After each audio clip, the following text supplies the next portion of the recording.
Netizen Indonesia kritik anak Presiden Jokowi produk hasil nepotisme. Lelaki jumpa jalan mudah dapat jodoh melalui ChatGPT. Majikan dilarang hubungi pekerja luar waktu bekerja. Bismillahirrahmanirrahim. Assalamualaikum dan salam Malaysia Madani. Bersama saya Mirakila dalam Nextstep Global, 7 berita dunia paling trending pada hari ini. Jangan lupa untuk subscribe YouTube Nextstep TV dan follow Facebook Nextstep Malaysia.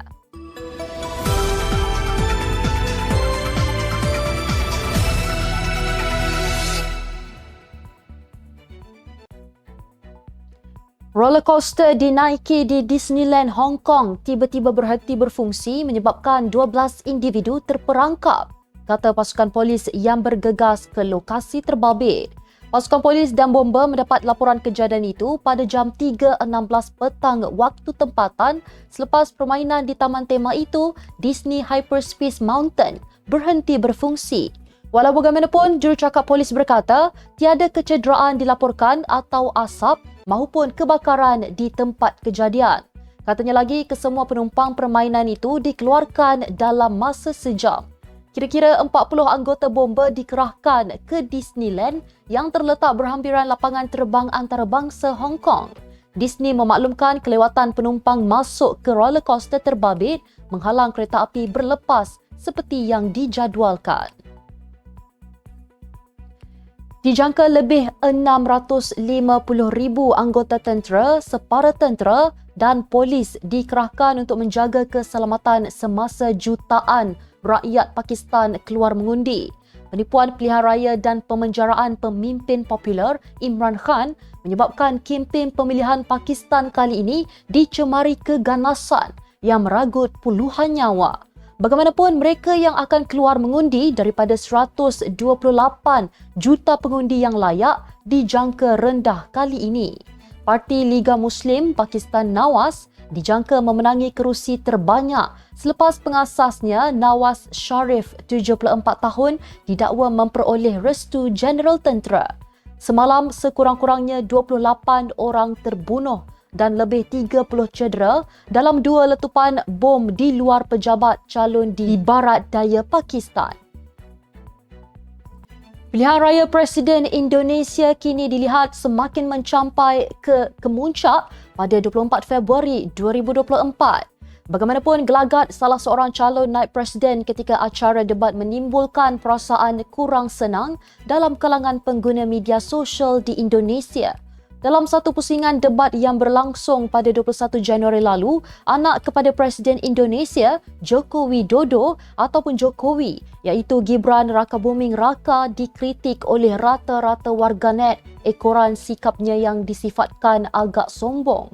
Dia dilihat enggan untuk menjawab soalan pengacara yang memintanya untuk menterjemahkan istilah berkenaan. Pada masa yang sama, Gibran juga menyasarkan calon naib presiden ketiga, Muhaimin Iskandar, dengan menyindir lawannya kerana membaca nota semasa menjawab soalan moderator. Selepas program debat tersebut, warganet di Indonesia tidak menunggu lama untuk melahirkan kritikan terhadap Gibran yang disifatkan sebagai produk hasil daripada amalan nepotisme. Seorang ketua ajaran sesat dan puluhan pengikutnya di Kenya didakwa atas jenayah membunuh lebih 200 individu yang mana 191 daripada mangsa terdiri daripada kanak-kanak. Namun Mackenzie dan 29 suspek lain mengaku tidak bersalah atas dakwaan yang dikenakan pihak mahkamah di Malindi, bandar pesisir Kenya. Mayat kanak-kanak itu digali dari hutan Shahakola di timur Kenya tahun lalu, di mana Mackenzie dan rakan-rakannya dituduh menjalankan upacara pengebumian mengikut fahaman mereka. Mackenzie yang mengetuai sebuah gereja antarabangsa didakwa mengarahkan pengikut-pengikutnya agar mereka dan anak-anak mereka menahan diri daripada makan dan minum sehinggalah kematian menjemput mereka dalam usaha mengejar syurga. 4 Februari lalu, Oleg Kononenko secara rasmi telah menghabiskan 879 hari di angkasa lepas secara terkumpul. Angkasawan Rusia ini telah memintas rekod yang dipegang oleh Gennady Padalka yang menghabiskan 878 hari, 11 jam, 29 minit dan 48 saat di angkasa lepas. Rekod yang dipegang oleh Kononenko dijangka kekal untuk tempoh yang lama kerana beliau hanya dijadualkan pulang semula ke bumi pada 23 September. Jika tiada isu berlaku, beliau akan kembali ke bumi selepas menghabiskan 1,110 hari di angkasa lepas. Antara impak yang dikesan akibat berada di angkasa lepas terlalu lama ialah jirim putih otak mengecut dan kemusnahan 54% sel darah merah yang lebih tinggi berbanding di bumi. Seorang lelaki Rusia membuktikan ChatGPT berpotensi untuk menapis lebih 5,239 profil janji temu wanita sehingga menemukan bakal isterinya.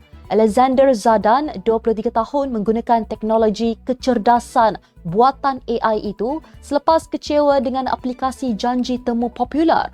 Menurutnya, ia satu pembaziran masa, tetapi selepas membiasakan diri dengan ChatGPT, dia tertanya-tanya sama ada terdapat cara untuk menggunakan teknologi AI itu untuk menjadikan pengalaman janji temu dalam talian menjadi lebih berkesan. Dalam temu bual dengan Satellus Media, Zadan berkata, dia mengambil masa kira-kira 120 jam untuk menjadikan usaha mencari pasangan menerusi AI itu mencapai tahap memuaskan. Secara keseluruhannya, ChatGPT membantu Zadan mengadakan 12 janji temu termasuk satu dengan Katerina, bakal pengantin perempuannya. Kerajaan Australia telah memperkenalkan undang-undang baru iaitu majikan yang menghubungi pekerja selepas waktu bekerja tamat akan berdepan denda. Kerajaan mengumumkan undang-undang tersebut sebagai hak untuk tidak berhubung bagi melindungi pekerja daripada gangguan dan permintaan tidak adil oleh majikan. Menteri Perhubungan Tempat Kerja, Tony Burke, berkata pekerja boleh mendapat perintah berhenti terhadap majikan mereka iaitu merujuk kepada larangan untuk menghubungi pekerja di luar waktu pejabat. Sementara itu, Perdana Menteri Anthony Albanese berkata, apa yang kami cuba tekankan adalah pekerja tidak dibayar gaji untuk 24 jam sehari. Mereka tidak sepatutnya dihukum jika tidak dapat dihubungi 24 jam sehari. Sebelum ini, Perancis turut memperkenalkan hak untuk enggan dihubungi di luar waktu bekerja pada 2017. Manakala Itali, Ireland dan Sepanyol juga telah meluluskan undang-undang yang serupa. Sekian sahaja Netstep Global pada hari ini. Jangan lupa bersama saya setiap hari pada waktu yang sama untuk ikuti 7 berita dunia paling trending hanya di Netstep Global. Follow Facebook Netstep Malaysia dan subscribe YouTube Netstep TV. Netstep Malaysia menjangkau informasi, mengorak inspirasi. Saya Mirakilah. Assalamualaikum dan salam sejahtera.